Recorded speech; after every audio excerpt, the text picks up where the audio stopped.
Let's talk briefly about using rhythm sticks in early childhood music classes, preschools, libraries, circle times, what have you.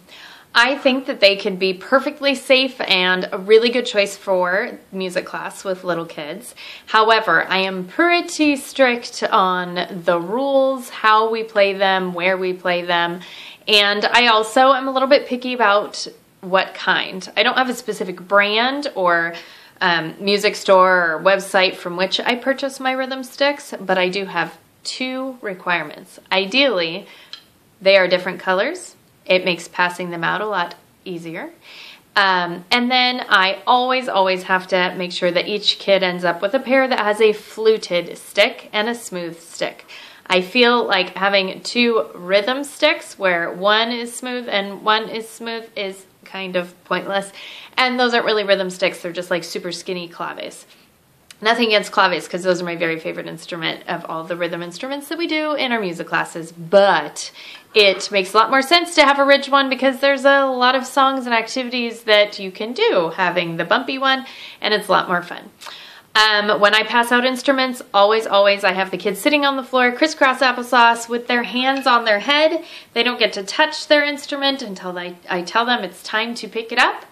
And with the rhythm sticks, I get to perform a little bit of magic, and poof, poof, poof, they are each sitting inside their own invisible bubble.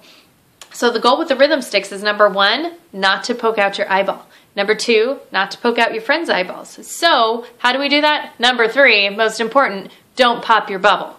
So we're not going to put our sticks way up here or way up here or way out here, because that's dangerous and not smart and against my rules. So once they get to pick up their sticks, we go glue and glue and glue those arms right onto their legs. For the most part, everything that we do, moving around, even drumming on the floor or tapping a little bit up in the air, they can do with their forearms glued onto their legs, like that, sitting on the floor, crisscross applesauce. So that is how I hand out rhythm sticks. These are the rhythm instruments sticks that I prefer. When time is done with the rhythm sticks, I say on the count of three, you finally get to pop your bubble, because it would be tricky and awkward to go through the rest of your school day inside of your bubble. So on the count of three, you get to pop your bubble straight up above your head, and we all go 1, 2, 3, pop!